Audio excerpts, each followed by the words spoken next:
السلام علیکم ورحمۃ اللہ وبرکاتہ۔ الحمد للہ رب العالمین والصلاة والسلام علی سید الانبیاء والمرسلین، اما بعد۔ اعوذ باللہ من الشیطان الرجیم، بسم اللہ الرحمن الرحیم۔ لقد کان لکم فی رسول اللہ اسوۃ حسنہ لمن کان یرجو اللہ والیوم الآخر وذکر اللہ کثیرا۔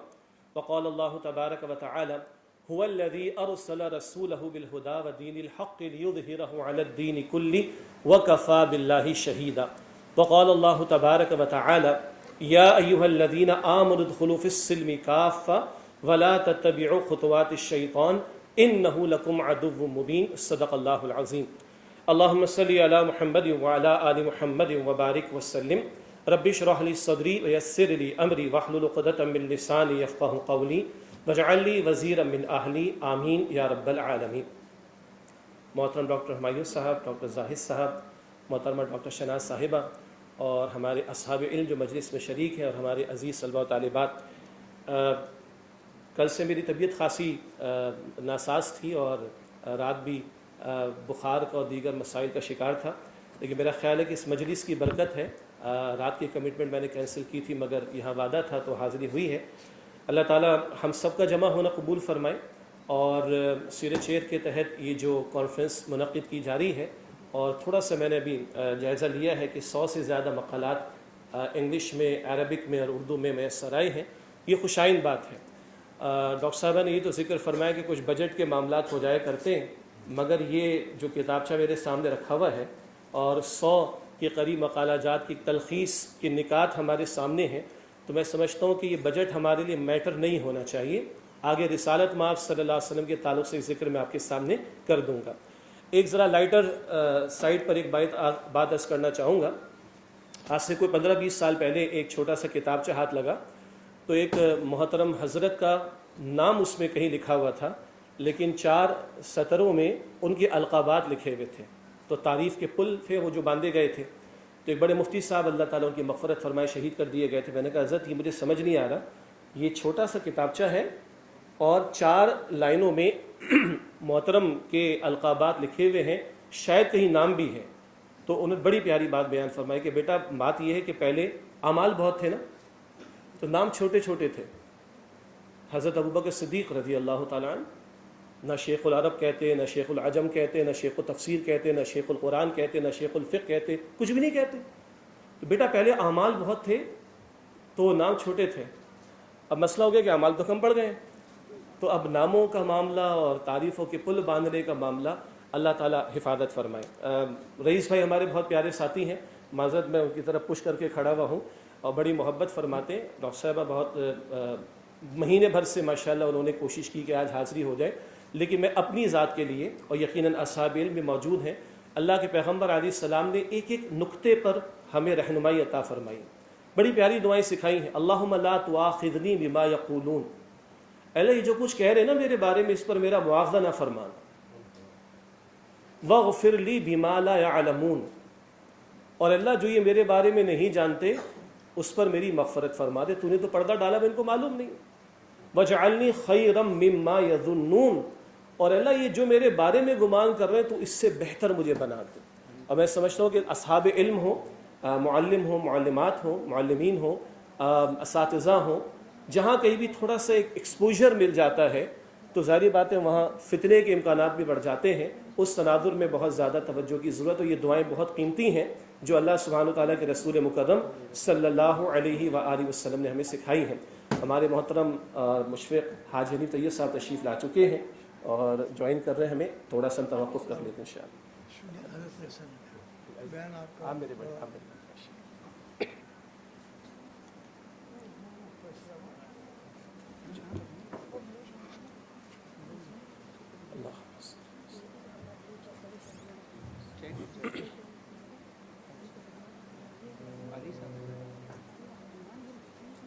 جی کچھ گزارشات میں چاہوں گا میرے اور آپ کے سامنے آ جائیں۔ مائیکل ایچ ہارٹ کو ہم بہت کوٹ کرتے ہیں، گریٹ ہنڈریڈس کے نام سے 1984 کے لگ بھگ کتاب آئی، اور اس نے 100 شخصیات کا ایک انالیسس کیا، اور اس نے کہا، یہ جملہ عجیب ہے، اس نے کہا کہ میں محمد صلی اللہ علیہ وسلم کو نمبر 1 پر رکھتا ہوں، because he is the only person who is supremely successful at both the secular and religious levels. وہ کہتا ہے کہ تاریخ انسانی کی واحد شخصیت جو خالص انسانی سطح پر بھی اور مذہبی سطح پر بھی کامیاب ترین محمد صلی اللہ علیہ وآلہ وسلم ہے۔ البتہ محمد مصطفیٰ علیہ الصلوۃ والسلام کو اس ٹریبیوٹ کی کوئی ضرورت نہیں ہے جس ذات کے بارے میں رب نے فرما دیا کہ وَإِنَّكَ لَعَلَىٰ خُلُقٍ عَظِيمٍ، اور جن کے بارے میں کہہ دیا کہ بعد از خدا بزرگ کوئی قصہ مختصر، ان کو کسی ٹریبیوٹ کی ضرورت نہیں۔ البتہ ایک سوال ضرور ہے، اس سے بات بڑی قیمتی کہی ہے، خالص مذہبی سطح ہو، خالص انسانی سطح ہو، دونوں سطح پر کامیاب ترین محمد مصطفیٰ صلی اللہ علیہ وسلم۔ عیسیٰ علیہ السلام کو تیسرے نمبر پر لاتا ہے اور نیوٹن کو دوسرے نمبر پر لے کر آتا ہے، اور رسول اللہ علیہ السلام کو پہلے نمبر پر لے کر آتا ہے۔ اس سے کہا یہ ہے کہ جن شخصیات نے امپیکٹ ڈالا ہسٹری پر سب سے زیادہ، ان کا میں نے انالیسس کیا، اور یہ واحد ذات ہے جو دونوں سطحوں پر کامیاب ترین دکھائی دیتے ہیں۔ ہم مائیکل ایچارڈ کو کوٹ تو کر لیں لیکن امپریس ہونے کی ضرورت نہیں ہے۔ کل اگر پلٹ کر وہ رسول اللہ کے خلاف کوئی بات کر جاتا ہم کہاں کھڑے ہوتے؟ خدا نہ خواستہ، معاذ اللہ۔ تو یہ دلیل نہیں کہ مائیکل ایچارڈ تعریف کرے محمد مصطفیٰ کی علیہ السلام، یا لیمرٹائن کرے، یا نیٹشے کرے، یا گاندھی کرے، نہ، یہ ان کی مجبوری ہے۔ عربی کا مقولہ ہے الفضل ما شہد بہ الاعداء، فضیلت تو اس بات کی کہ دشمن میں عظمت کا اعتراف کرے۔ البتہ ایک سوال میں اپنے آپ سے کرنا چاہوں گا، مائیکل ایچارڈ نے تو پرسن مانا، he is the only person in the history, not a prophet. اس سے رسول نہیں مانا، اس سے انسانی سطح پر انالیسس کیا ہے۔ ہم تو رسول مانتے صلی اللہ علیہ وسلم ان کو۔ ہمارے ہاں سیرت کے مطالعے کی طرف توجہ کا معاملہ کتنا، میں سیرت شیئر کی بات نہیں کر رہا، اس ہاؤس کی بات نہیں کر رہا، میں امت کی بات کر رہا ہوں۔ یہ غیر مسلم ہو کر رسول اللہ کی سیرت کا مطالعہ کریں صلی اللہ علیہ وسلم، اور کوٹ وہ دیں کہ ہم مجبور ہو کر اس کو کوٹ کرنے پر مجبور ہو جائیں، تو یہ ہمارے لیے ایک بہت بڑا سوالیہ نشان ہے کہ ہم اللہ کے پیغمبر کی سیرت کا مطالعہ کتنا کرنے کی کوشش کر رہے ہیں۔ اسی طرح فرینچ ہسٹورین ہے لیمرٹائن، اس کے مشہور الفاظ، کیا کمال کا اس کا انالیسس ہے۔ وہ کہتا ہے if scarcity of resources and greatness of objectives and amazing results are the three basic criteria to judge a personality، اگر وسائل کی کمی اور مقاصد کا عظیم ترین ہونا اور نتائج کا حیرت انگیز ہونا، اگر یہ تین معیارات ہو کسی شخصیت کی زندگی کو پرکھنے کے اعتبار سے، تو بتاؤ کون ہے جو تاریخ میں محمد رسول اللہ کے قریب بھی نظر آئے گا صلی اللہ علیہ وسلم؟ ہے غیر مسلم، آپ انالیسس دیکھیں، کمال کی بات ہے۔ 23 برس کی مختصر زندگی، نبوی زندگی، تنہا محمد مصطفیٰ علیہ السلام کھڑے ہوئے، اور وہ قوم کے جس کی برائیوں کا تصور ہمارے سامنے ہے، اور اکیلے کھڑے ہوئے ہیں، اور 23 برس کی مختصر زندگی میں وہ عظیم ترین انقلاب برپا کیا ہے کہ یہ بتا دیا جائے کہ وہاں کیا کچھ تبدیل نہ ہوا۔ یہ بھی عظمت مصطفیٰ کا ایک بہت بڑا پہلو ہے۔ دنیا جن انقلابات، ریولوشنز کو جانتی یا مانتی ہے، فرینچ ریولوشن ہے، سیاسی سطح پر تھوڑی سی تبدیلی آ گئی، بادشاہت چلی گئی، ڈیموکریسی سوکڑ آ گئی، لیکن وہاں معیشت تبدیل نہ ہوئی، معاشرت تبدیل نہ ہوئی، افراد کے کردار اور عقائد تبدیل نہ ہوئے۔ اسی طرح اگر رشین ریولوشن کی ہم بات کرتے ہیں تو معیشت کے میدان میں کیپٹلزم کی جگہ سوشلزم آ گیا، معیشت کے میدان میں بہت بڑی تبدیلی آ گئی، مگر وہاں معاشرت میں، سیاست میں، کردار میں، عقائد میں، اعمال میں، گھریلو زندگی میں کوئی تبدیلی نہیں آئی۔ دنیا ان ریولوشنز کو تو جانتی، مگر جو ریولوشن اور انقلاب محمد مصطفیٰ صلی اللہ علیہ وآلہ وسلم نے برپا فرمایا وہ اتنا عظیم ترین ہے کہ وہاں عقائد بھی بدل گئے، اعمال بھی بدل گئے، عبادات بھی بدل گئیں، کردار بھی بدل گئے، گھر بھی بدل گئے، معاشرت بدل گئی، معیشت بدل گئی، سیاست بدل گئی، عدالت بدل گئی، ریاست بدل گئی، جنگوں کا تصور بدل گیا، زمین و آسمان سب کچھ بدل گیا۔ اب اس میں سبحان اللہ ضرور کہیں جی، اور درود شریف بھی پڑھے، اللہم صلی وسلم علی نبینا محمد۔ البتہ ایک بہت بڑا سوالی نشان اگین یہ ہے، آج امت سیرت کا اتنا مطالعہ کر رہی ہے کہ نتائج تک پہنچ سکے؟ اس حوالے سے کرنے کا بہت بڑا کام ہمارے سامنے، اللہ ہمیں توفیق عطا فرمائے۔ عصری مسائل میں بہت سارے پہلوؤں پر کلام ہو سکتا ہے، اور ماشاءاللہ 100 کے قریب جو مقالہ جات آئے ہیں، میں نے ان کی جو بھی ہیڈنگس ان کو ابھی میں دیکھ سکا ہوں مختصر وقت میں۔ بہت تنوع ہے مضامین میں جن کا انتخاب کیا گیا، اور یہ بہت قیمتی کام ہے اور کرنے والا کام ہے۔ اللہ تعالیٰ جن ہمارے بھائیوں اور بہنوں نے اس میں حصہ لیا ہے، پارٹیسپیٹ کیا ہے، اور یقیناً آگے یہ اویلیبل بھی ہوں گے، اللہ تعالیٰ ان کو جزائے خیر عطا فرمائے۔ البتہ 2-3 پہلوؤں پر میں چاہوں گا کہ توجہ کا معاملہ رہے۔ CIA کی ایک رپورٹ پبلش ہوئی آج سے 6-7 سال پہلے، CIA، اور اس رپورٹ کا حاصل یہ تھا کہ دنیا کی 30% آبادی ڈیولپ کنٹریز میں رہتی ہے، جو ایڈوانس کنٹریز ہیں، ترقی یافتہ ممالک ہیں، 30% آبادی وہاں رہتی، اور 70% آبادی ڈیولپنگ کنٹریز میں. جی یہ پیپر اٹھا لیجیے گا, معذرت نہیں, توجہ نہ رہ سکے, جزاک اللہ خیر. میں رکھ دیتا ہوں. وہ ہمارے بزرگوں نے سکھایا ہے کہ یہ ادوات علم میں سے ہے. یہ جو کاغذ ہے علم کے لیے استعمال ہوتا ہے, اس کا بھی ادب ہم پر لازم ہے, خواہ وہ استعمال شدہ ہو خواہ وہ بلینک ہو, مگر کیونکہ اس کا تعلق علم سے ہے اس کا ادب بھی ہم پر لازم ہے. سو مچ سو کہ ہم آج کل پین یوں اٹھا کے دے دیتے ہیں معذرت کے ساتھ, یہ بھی غلط ہے, یہ بھی ادب کے خلاف ہے. با ادب با نصیب بے ادب بے نصیب والی بات ہے. ویسے تو وہ اڑ گیا تھا, اس پر میں کچھ نہیں کہہ رہا, لیکن اگر آپ کے میرے سامنے ہو تو یہ بھی ہمارے آداب میں سے ہے, علم کے آداب میں سے, کہ ان چیزوں کا ہم خیال رکھیں. اللہ تعالی ہمیں توفیق عطا فرمائے اس تعلق سے. بہرحال تو CIA کی رپورٹ کہتی ہے کہ 70%, معاف کیجیے گا 30% آبادی ایڈوانس کنٹریز میں رہتی ہے, ترقی یافتہ ممالک میں, اور 70% آبادی رہتی ہے ہماری انڈر ڈیولپ کنٹریز میں, ترقی پذیر ممالک میں, جن میں ہم بھی شامل ہیں.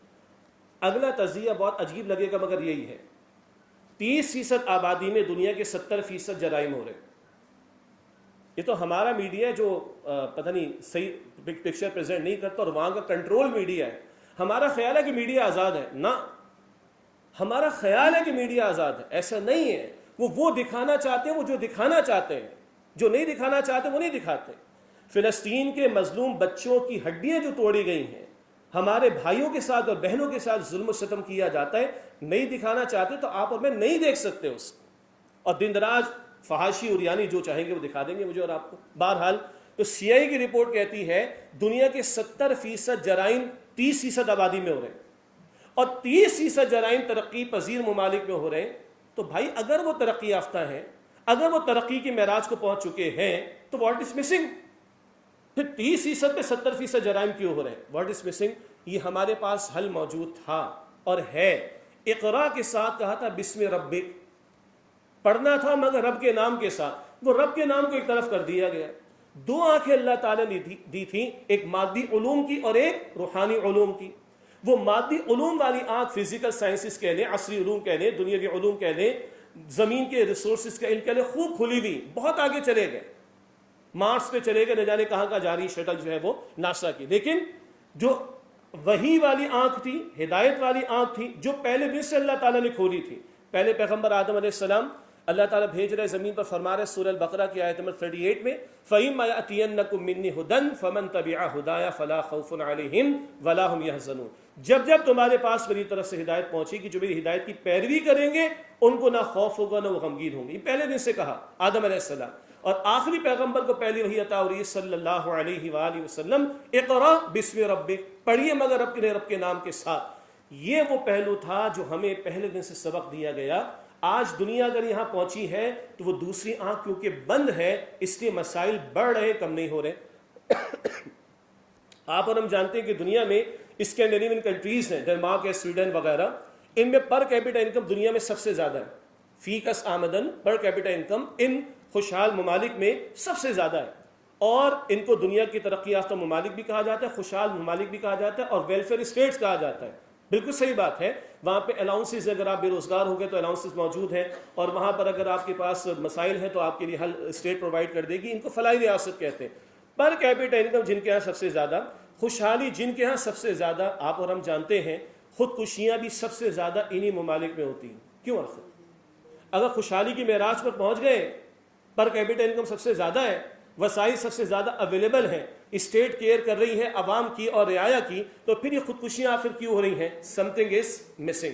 جس کا جواب میرے اور آپ کے پاس ہے, جو محمد مصطفیٰ کریم صلی اللہ علیہ وسلم وحی کی تعلیم اور وحی کی آخری ایڈیشن کی صورت مجھے اور آپ کو عطا کر کے گئے ہیں. تو دنیا آج تلاش میں ہے. اگر ہم بات کریں کہ 100 برس پہلے جو ٹیکنالوجی تھی اور آج جو ٹیکنالوجی ہمارے پاس ہے, زمین آسمان کا فرق ہے.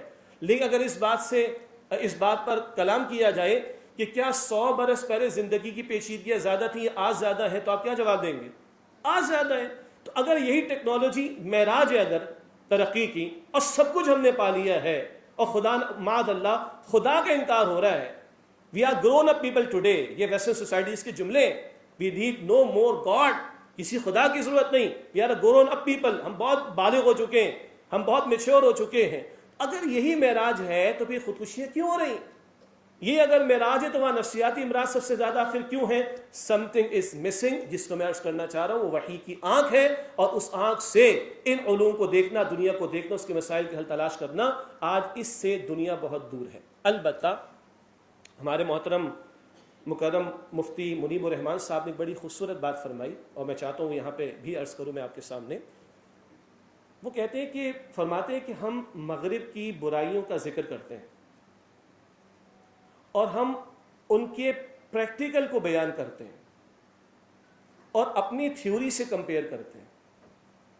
مغرب میں زنا ہے، مغرب میں شراب ہے، مغرب میں جوا ہے، مغرب میں فیملی سسٹم برباد ہے، مغرب میں قتل و غارت گری بڑھ گئی ہے، مغرب میں سوسائڈ بڑھ گیا ہے، خودکشیاں بڑھ گئی۔ یہ ان کا پریکٹیکل ہے، اور ہم اپنی تھیوری، قرآن پاک یہ بتاتا ہے، قرآن حدیث مبارک یہ بتاتی ہے، سیرت النبی میں یہ تعلیم دی گئی صلی اللہ علیہ وسلم۔ ہم ان کے پریکٹیکل کو کس سے کمپیئر کر رہے ہیں؟ اپنی تھیوری سے، اور مطمئن ہو کر بیٹھ جاتے ہیں۔ جیسے ڈاکٹر ذاکر نائک صاحب کا نام آپ نے سنا ہوگا، اختلاف اپنی جگہ، لیکن نقطہ عرض کر رہا ہوں، شری روی شنکر کے ساتھ ان کا بہت بڑا ڈیبیٹ ہوا، اور شری روی شنکر کو انہوں نے اچھے انداز سے انہی کی کتابوں سے جوابات دے کر خاموش کرا دیا۔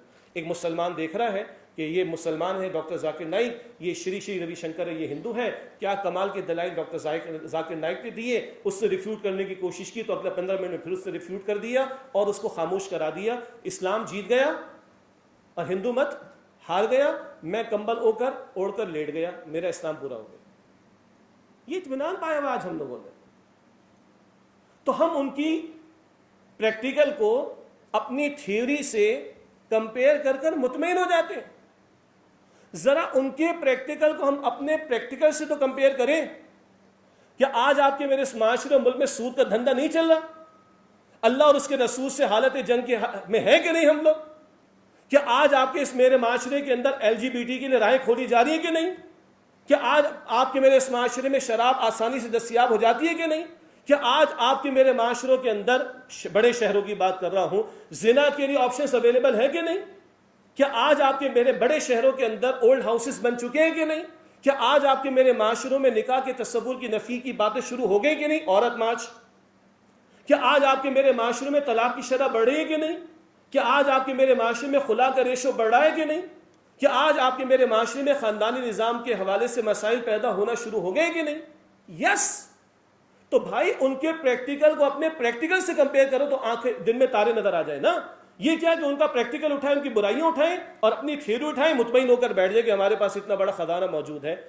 بڑے ادب سے لیکن تلخ بات، میرے استاد ڈاکٹر اسرار احمد صاحب رحمۃ اللہ علیہ نے فرمایا، آج ہماری حالت کیا ہے؟ ایک صندوق ہے، اس میں خزانہ بھرا ہوا ہے، ہیرے جواہرات سب کچھ، البتہ باہر اس کے اوپر ایک سانپ بیٹھا ہوا ہے۔ تو کیا کوئی اور اس صندوق سے جو اندر جواہرات موجود ہیں، خزانے موجود ہیں، فائدہ اٹھا سکتا ہے؟ اور یہ سانپ خود تو اٹھا ہی نہیں رہا۔ آج ہمارا حال کیا ہے تو کڑوی بات۔ دنیا کو تلاش ہے، وارث ہم ہیں، امین ہم ہیں، امتی ہم ہیں، دنیا کے سامنے پریزنٹ ہم نے کرنا تھا۔ یہ مملکت خداداد پاکستان، قائد اعظم کا فرمان ہے، میرا ایمان ہے، فرماتے ہیں پاکستان رسول اللہ صلی اللہ علیہ وسلم کا روحانی فیضان ہے۔ یہ الفاظ ہے ڈاکٹر ریاض علی شاہ صاحب کے، جو قائد اعظم کے آخری ایام کے ذاتی ڈاکٹر تھے، اور زیارت کے علاقے کے الفاظ جب انہوں نے آخری ایام میں اسٹے کیا تھا۔ قائد اعظم کے الفاظ ہیں، میرا یہ ایمان ہے کہ پاکستان رسول اللہ صلی اللہ علیہ وسلم کا روحانی فیضان ہے۔ اب ہمارا فرض ہے کہ خلافت راشدہ کو سامنے رکھیں اور اصول لیں، رہنمائی لیں، اور عہد حاضر کی اسلامی فلاحی ریاست دنیا کے سامنے پریزنٹ کریں۔ یہ قائد اعظم کے کوٹیشنز ہیں۔ اقبال کو بھی سن لیں۔ اقبال کہتے ہیں، اقبال ظاہری بات ہے کسی مدرسے کے تو پڑھے ہوئے نہیں تھے، البتہ مدرسے والوں کی وہ عزت کرتے تھے علیہ رحمہ۔ البتہ اقبال نے جرمنی میں جا کے فلسفہ پڑھا اور اپنے بارے ہی میں غالباً کہہ دیا کہ مسلمان کو مسلمان کر دیا طوفان مغرب نے۔ اور اقبال کہتا ہے کہ جہاں تک میں نے دنیا کے مسائل پر غور و فکر کیا ہے، اس کا حل اسلامی شریعت کے سوا کہیں نہیں۔ یہ اقبال کا لیٹر ہے جو انہوں نے قائد اعظم کو لکھا۔ اس وقت کے، آج نہیں، اس وقت کی مسلم لیگ کے بعض حضرات کی حرکتوں کی وجہ سے قائد اعظم جو ہے وہ مایوس ہو کر برطانیہ چلے گئے تھے، اور برطانیہ سے قائد اعظم کو واپس بلانے والے اقبال تھے، اور اقبال کے یہ خطوط آن ریکارڈ موجود ہیں. اور اقبال نے کہا کہ جہاں تک میں نے دنیا کے مسائل پر غور و فکر کیا ہے، دنیا کے مسائل کا حل اسلامی شریعت کے سوا کہیں نہیں ہے. But how can we implement the شریعہ آف اللہ سبحانہ وتعالی unless we have our own separate homeland? جب تک ہمارا اپنا خطہ نہ ہو ہم کیسے شریعت کو نافذ کر کے دنیا کے سامنے پریزنٹ کریں گے؟ اور اگر اقبال نے شکوے بھی کہے اور جواب شکوے بھی کہے تو اقبال نے آخری باتیں ہمارے سامنے یہی کہی ہیں کہ محمد سے وفا تو نے تو ہم تیرے ہیں، کہ محمد سے وفا تو نے تو ہم تیرے ہیں، یہ جہاں چیز ہے کیا لوح و قلم تیرے ہیں صلی اللہ علیہ وآلہ وسلم.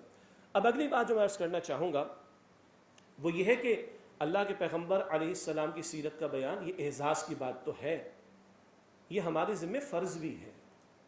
ختم نبوت کے بعد وحی کا علم دنیا کے سامنے پریزنٹ کرنا صرف ایکیڈیمک انداز میں نہیں، پریکٹیکلی بھی یہ ہمارا فرض ہے. یہ کوئی نفلی کام نہیں ہے، یہ کوئی ایڈیشنل نیکی نہیں، یہ کوئی آپشنل قسم کا کام نہیں. امام قرطبی فرماتے رحمۃ اللہ علیہ امتی وہی شخص امتی کہلانے کا مستحق ہے جو امت والے کام میں اپنا پارٹ لے کر رہا، امت والے کام کو انجام دینے کی کوشش کر رہا. تو الحمدللہ دلائل کے میدان کی بات کریں، ایکیڈیمکلی اگر ہم بات کرنے کی کوشش کریں تو دنیا کے سامنے اللہ کے رسول مکرم صلی اللہ علیہ وسلم کی سیرت کے خوبصورت نقوش موجود ہیں. اور ایک بہت بڑا ذریعہ اللہ تعالیٰ نے اس دور میں یہ بنایا.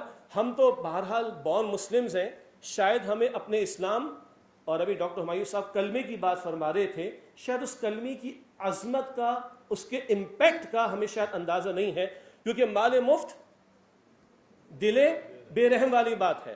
مگر وہ ہمارے مسلمان بھائیوں بہنیں جن کو ہم لوگ عام طور پر کنورٹڈ مسلمز کہہ دیتے ہیں، صحیح رس کنورٹڈ نہیں، ریورٹڈ ہے. کنورٹ تو بدل جانے کا نام، ریورٹ واپس آ جانے کا نام ہے. حدیث مبارک بخاری شریف میں ہر بچہ فطرت پر اسلام پر پیدا ہوتا ہے، تو وہ کنورٹ نہیں ہو رہا، وہ ریورٹ ہو رہا ہے. اور یہاں میں دیکھ رہا ہوں اکثر تعداد جو ہے وہ خواتین کی ہے، طالبات کی ہے. اور الحمدللہ آپ دیکھیے کہ اگر 100 بندہ آج اسلام قبول کر رہا ہے ان میں 67% خواتین ہیں. یعنی اسلام کی فطرت میں قدرت نے رچک دی ہے، اسلام کی فطرت میں قدرت نے رچک دی ہے، اتنا یہ ابھرے گا جتنا کہ دباؤ گے. کس قدر بمبارڈمنٹ ہے اسلام فوبیا کے نام پر، کس قدر مسلمانوں کے خلاف، اسلام کے خلاف باتیں، مگر عجیب. اور کس قدر یعنی عورت کو یہ لوگ قید کر کے رکھتے ہیں، عورت کو دبا کر رکھتے ہیں، عورت کو انہوں نے مار دیا، یہ کر دیا وہ کر دیا.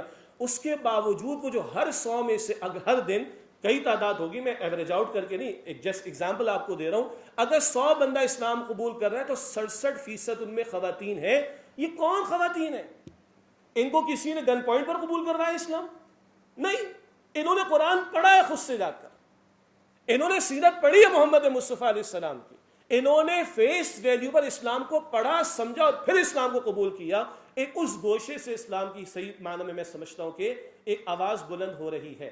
البتہ میں عرض کرنا چاہ رہا ہوں کہ یہ سارا ایکیڈیمک معاملہ ہے. ایکیڈیمکلی ہم سود کی خباثتوں کو بیان کر دیں، بے حیائی کی برائی کو بیان کر دیں، ہم نکاح کے برس زنا کے راز سے کھل جائیں اس کی برائی کو بیان کر دیں، یہ ایکیڈیمک ایکسرسائز ہے. میں ٹیسٹ کیس کے طور پر آپ کے سامنے رکھوں، حضرات اہل علم بھی مجلس میں موجود ہیں. کیا 50 برس سے اس پاکستان میں سود کے خاتمے کے لیے جو ایکیڈیمک ورک کی ضرورت ہی نہیں ہو رہا؟ 1967 سے محنتیں ہو رہی، 73 کے قانون سے پہلے سے. تبھی 73 کے آئین میں لکھا ہم نے آرٹیکل 38F کے اندر کہ حکومت جلد از جلد سود کے خاتمے کی کوشش کرے. 91 کا ورڈکٹ آیا تھا جسٹس سنجیو الرحمان صاحب کا 157 پیجز کا. 1999 کا سپریم کورٹ کے شریعت اپیلنٹ بینچ کا فیصلہ آیا تھا 1250 پیجز کا. اور ابھی اس سال ماہ رمضان کی 26 تاریخ کو 319 صفحات کا ورڈکٹ آیا. مجھے بتائیے ایکیڈیمک ایکسرسائز میں کوئی مسئلہ ہے؟ وہ تو ہو چکی، اب رہتا کیا ہے؟ یاد رکھیے گا محمد رسول اللہ علیہ السلام نے صرف ایکیڈیمک ایکٹیویٹی نہیں کی، صرف علمی باتیں پیش نہیں کی، صرف ڈیبیٹ اور ڈسکشن نہیں، سب کیا ہے، no doubt about that. Dialogue بھی کیا ہے، 1 to 1 دعوت بھی دی ہے، تبلیغ بھی کی ہے، مجمع سے بھی خطاب کیا ہے، عکاس کے میلوں میں جا کر خطاب کیا، مجنہ کے میلوں میں جا کر خطاب کیا، گھاٹیوں میں لوگ آیا کرتے تھے حج کے موقع پر، حضور نے خطاب کیا صلی اللہ علیہ وسلم. 13 برس علمی ایکٹیویٹی ہے، تربیت کی ایکٹیویٹی ہے، تزکیے کی ایکٹیویٹی ہے، ایمان کی آبیاری کا معاملہ ہے. مگر رسول اللہ علیہ السلام نے صرف ایکیڈیمک ایکٹیویٹی تو نہیں کی. مدینہ شریف کے 10 برس تو پھر فزیکل ایکٹیویٹی ہے سامنے. اور اس کی روایت کریمہ میں نے آپ کے سامنے رکھی تھی، جو اگر سامنے رہے تو بہت سارے اجزاء میں جو ہم گفتگو کر رہے ہوتے ہیں ان کی پرفیکشن، ان کی آپس کی جو ایک انٹیگریشن ہے وہ سمجھ میں آتی، ورنہ غیر مسلم تو پریشان ہو جاتا ہے. معاذ اللہ بعض غیر مسلم مصنفین نے لکھ دیا محمد ایٹ مکہ صلی اللہ علیہ وسلم، محمد ایٹ مدینہ صلی اللہ علیہ وسلم، اور اس سے آگے بڑھ کر معاذ اللہ لکھ دیا ہی فیلڈ ایز اے پروفٹ، معاذ اللہ معاذ اللہ معاذ اللہ معاذ اللہ، اور ہی سکسیڈڈ ایز اے اسٹیٹس مین. مکے کے 13 برس سے 100 افراد ایمان لائے اور مدینے میں آ کر جناب ان کو حکمرانی مل گئی. یہ وہ لوگ ہیں بیچارے جن کے سامنے objective of the prophethood اور پروفٹ محمد صلی اللہ علیہ وسلم کلیئر نہیں. اور مجھے اجازت دیجیے کہ شاید آج ہمیں بھی کلیئر نہیں. آج ہمارے ہاں بھی سنتوں کے اعتبار سے بس داڑھی رکھ لی ہے، سر پہ ٹوپی رکھ لی ہے، مسواک کا اہتمام کر لیا ہے، خوشبو لگانے کا اہتمام کر لیا. کچھ زیادہ آگے بڑھ گئے تو انتہائی ادب سے عرض کروں میٹھے کی سنت پوری ہو جاتی ہے. ہاں کچھ سنت طائف کی گلیوں میں بھی ہے، کچھ سنت ہجرت کی راتوں میں بھی ہے، کچھ سنت بدر کے میدان میں بھی ہے، کچھ سنت 2 مہینے کے چولہے نہ جلنا. میری اور آپ کی ماں عائشہ فرماتی 2 مہینے ہمارے گھر میں چولہا نہیں جلتا تھا.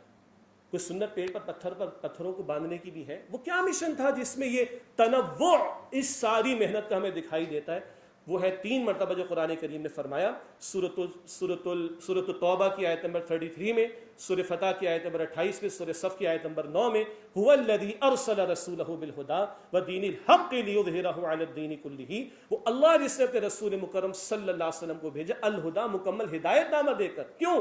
ودین الحق، دین حق اسلام دے کر. کیوں؟ لیظہرہ علی الدین کلہ، کہ اس دین حق کو کل نظام زندگی پر غالب فرما کر دکھائے صلی اللہ علیہ وسلم. آج قرآن حکیم کے تفاسیر کی تعداد میں تو کمی نہیں ہے، سیرت النبی صلی اللہ علیہ وسلم مقالہ جات اور کتابوں کی کمی تو نہیں ہے. یہ کرنے کا کام ہے، اس کی معاذ اللہ نفی نہیں ہے، مگر یہ پورا کام تو نہیں ہے.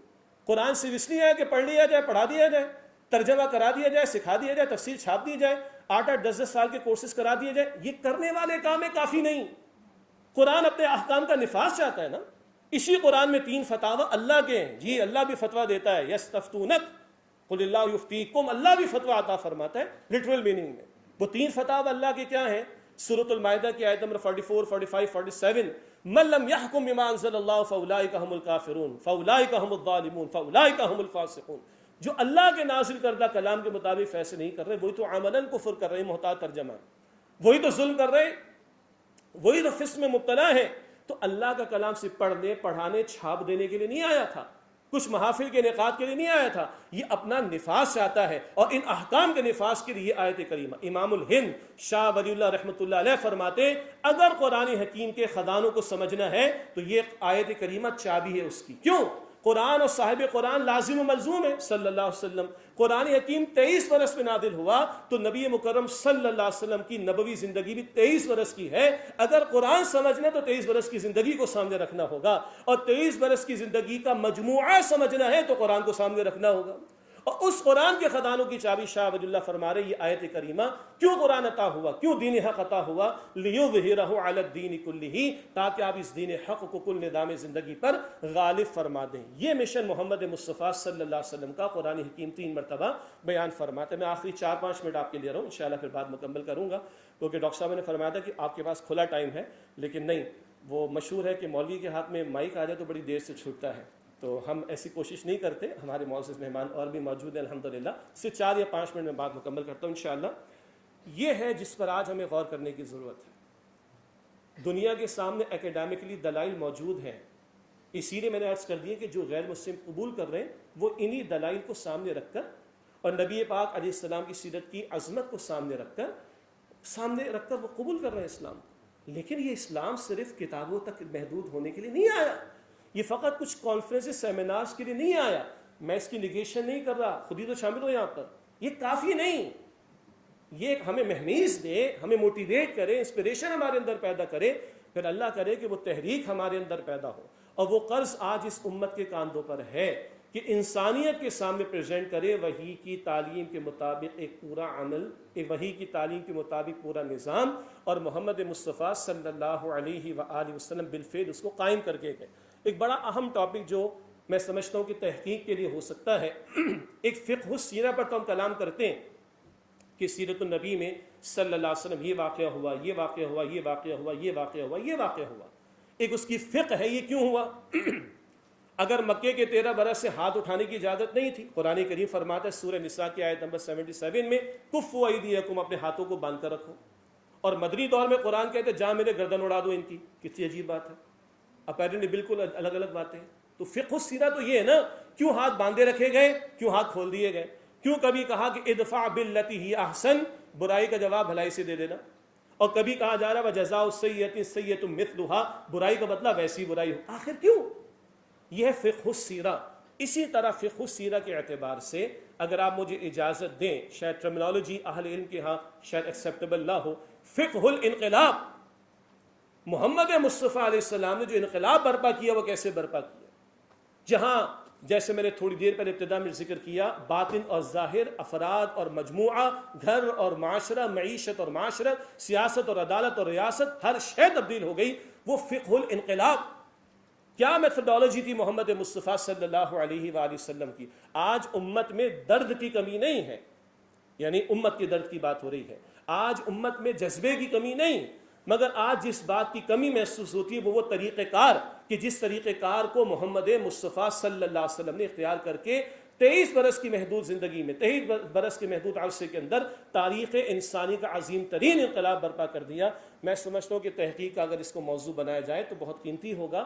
اس حوالے سے میرے استاد ڈاکٹر اسرار صاحب رحمۃ اللہ علیہ، ان کے ویسے تو 11 خطبات جمعہ ہیں، ایرانی ریولوشن کے بعد انہوں نے ارلی 80s میں دیے تھے، منہج انقلاب نبوی کے عنوان سے. وہ 11 خطبات جمعہ ہیں، بڑی رہنمائی ملے گی انشاءاللہ.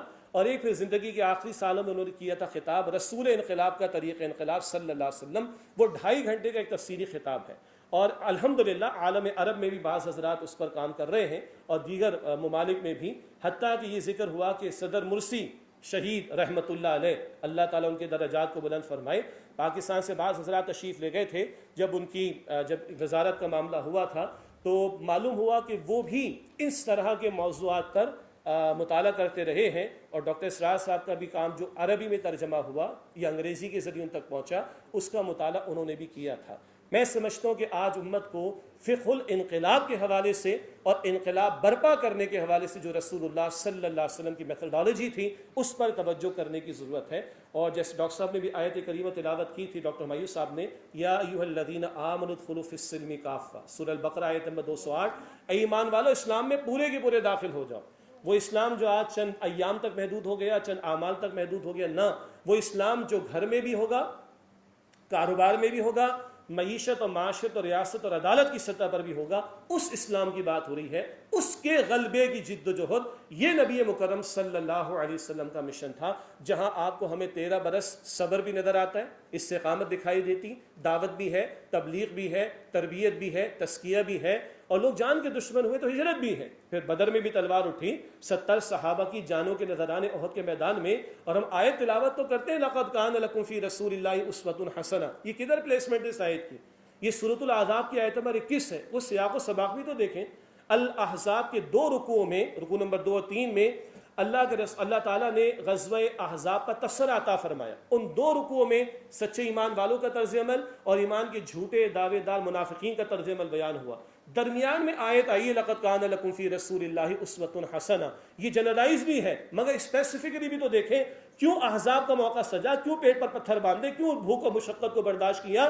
اس لیے کہ غلبہ دین کی جد و جہد جاری تھی، جس کے دوران میں احزاب کا موقع سجا، جس پر تبصرہ سورۃ الاحزاب میں ہے اور جس پر یہ آیت کریمہ آ رہی ہے. اس تناظر میں ان آیات قرآنیہ کو دیکھنے کی ضرورت ہے اور سیرت النبی صلی اللہ علیہ وسلم کے مطالعے کی ضرورت ہے. میں دعا کرتا ہوں کہ اللہ تعالی ہماری آج کی مجلس کو بابرکت بنائے اور سیرت شعر کی ان کوششوں کو اللہ تعالی مزید قبول فرمائے. خوشی کی بات ہے پاکستان بھر سے اہل علم کا ایک گلدستہ یہاں پر جمع ہے. اللہ آپ سب کا آنا قبول فرمائے اور ہمیں نبی پاک صلی اللہ علیہ وسلم کی سچی محبت اور آپ کی کامل اطاعت اور آپ کی اتباع کرتے ہوئے اللہ اپنی کتاب کی خدمت اور اپنے دین کے غلبے کی جد و جہد کی توفیق عطا فرمائے. آمین یا رب العالمین. وآخر دعوانا ان الحمد للہ رب العالمین والسلام علیکم ورحمۃ اللہ وبرکاتہ.